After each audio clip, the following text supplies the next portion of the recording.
The most obsolete idea is go to school, get a job, work hard, save money, get out of debt, and invest for the long term in the stock market. See, why would you save money when they're printing trillions of dollars? The gap between the 1% and 99% is massive. You see, it's not just money. You have to step back and look at the bigger picture. So what do you do? In every one of us is a poor person. There's still a poor person inside me. There's also a middle class person, and the middle class persons want security. They want that steady paycheck. And there's a rich person. And they're all inside of us, except that it's not taught. You're taught to go to school, get a job, and get a paycheck. You're not taught to how to get rich. If you read Rich Dad, Poor Dad, my rich dad refused to pay me. He said the paycheck was one of the most damaging things you could take in your life. He says the moment you take a paycheck, you're an employee, and that's the mindset. So my rich dad never paid me. It drove my poor dad, government employee, nuts. You gotta pay people, you gotta pay people. And Rich Dad was not saying that the paycheck was bad. He says you didn't want to be a slave to money. So as an entrepreneur, if Rich Dad folded, I just started another company. I don't need a paycheck. I don't need anybody to take care of me. If my government doesn't like me, I move to another country because they need entrepreneurs there. So the entrepreneur is not so much the business. The entrepreneur is really the mindset and the skill sets and the different set of rules. You see, small business does not operate in the same rules as big business. Entrepreneur is a mindset first, a skill set, and rules. And depending upon whether you're an employee or a small business, the rules are different. The mindsets are different, the skill sets are different. If you could say one thing to somebody who's never been an entrepreneur and they're thinking about making the leap of faith into becoming an entrepreneur, what could you tell them? Well, I'll just tell them the same thing that happened to me. My last paycheck, I still remember it clearly. It was one of the worst and the best days of my life. And I was in Puerto Rico. I was working for Xerox, and my boss gave me my last, it wasn't a paycheck, it was a bonus check. I think it was about $30,000, taxable. It's the only problem with that. So I got this check and I went, holy mackerel. So I was excited, but I was also disturbed. And so this other guy comes up to me, his name was John, and John says to me, he says, you're gonna be back. I said, why? He says, because you're gonna fail. I looked at him and said, look, few expletive words, because that's what he did. He left Xerox, failed, and he came back. And I said, look, you failed and you came back, but I'm gonna fail and I'm never coming back. And that's the attitude. Do you know what I mean? If you say, well, if I fail, I'll go back to mommy and daddy, then that's what you'll do. So if you fail, that's when I became an entrepreneur, because I had no money. I had no money for years. I didn't have a paycheck. But that's what my rich dad encouraged me to do. He says, when you don't have this paycheck, you get hungrier, smarter, and it's a test of your character. Will you become a crook? Will you become dishonest? Will you cheat and steal? Or will you become a better human being? So really, that's the benefit of becoming an entrepreneur, is you really find out who you are when you don't have anything. So you always have to look at the big picture. Too many people look at, well, what's going to happen to me?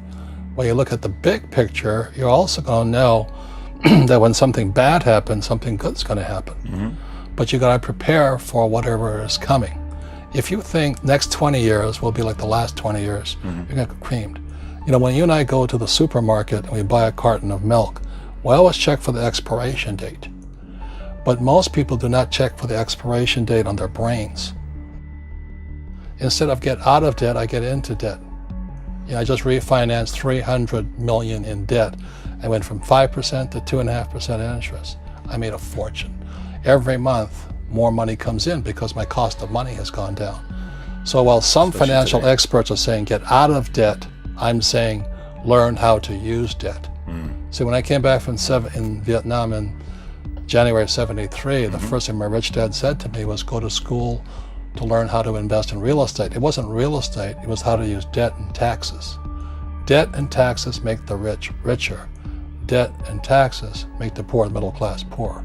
So all the rich guys who are doctors and lawyers or, those guys, they're getting creamed and they don't know why. Doctors are getting creamed.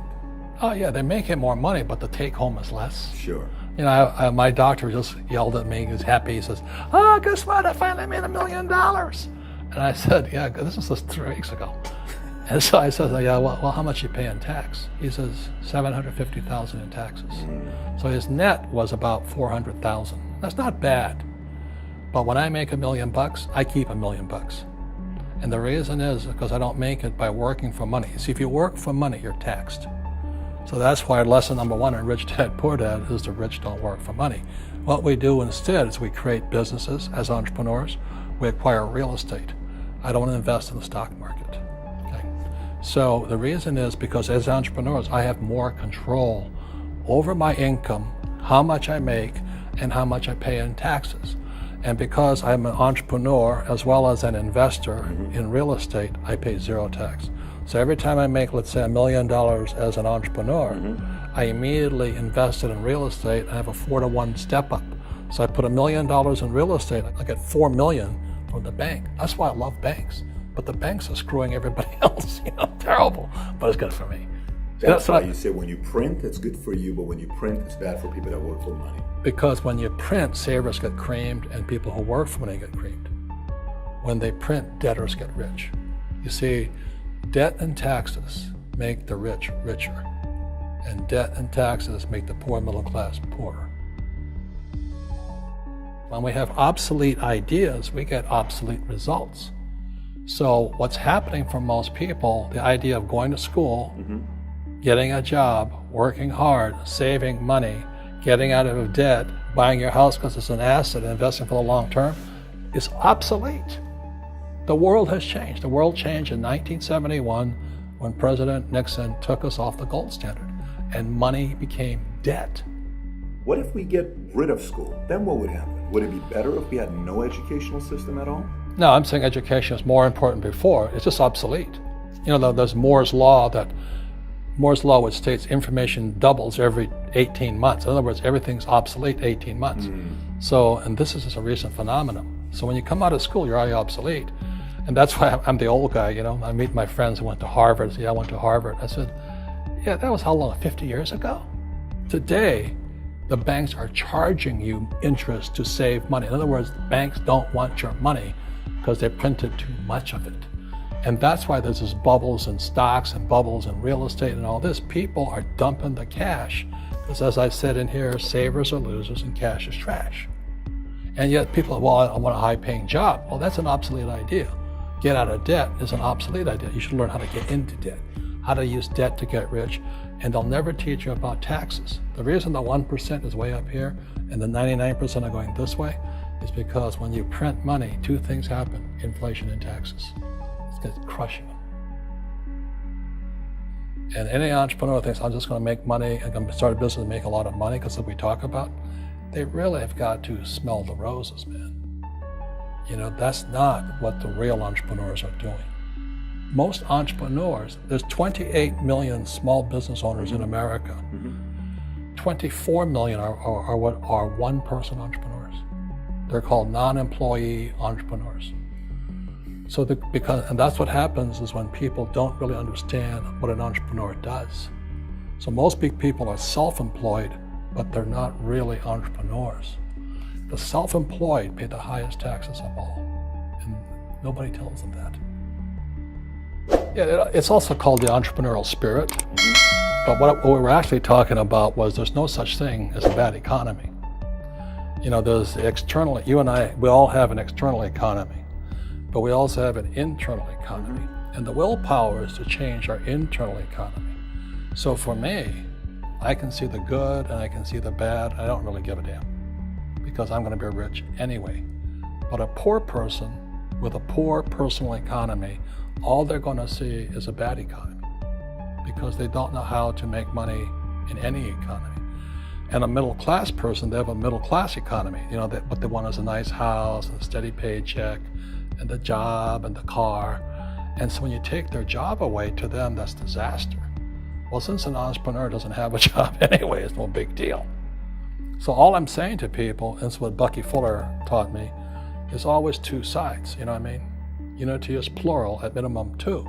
So if you think the economy is bad, it's because your economy is bad. If you think that steady, employment is important, then you'll see an economy without jobs.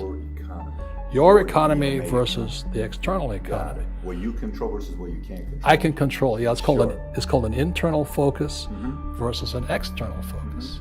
So the real entrepreneur has an internal focus. That if they fall down, they say, "Oh, this is good, because I'm going to go up higher." The average person will fall down and say, "Oh, I'm going to take some Prozac," or somebody has a mistake. "Oh, the mistakes don't matter." Well, mistakes matter. It means you didn't know something.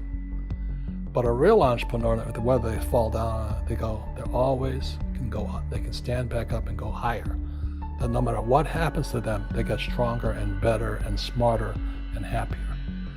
But a person with a weak internal mindset is that they're so afraid of what happens, it generally happens.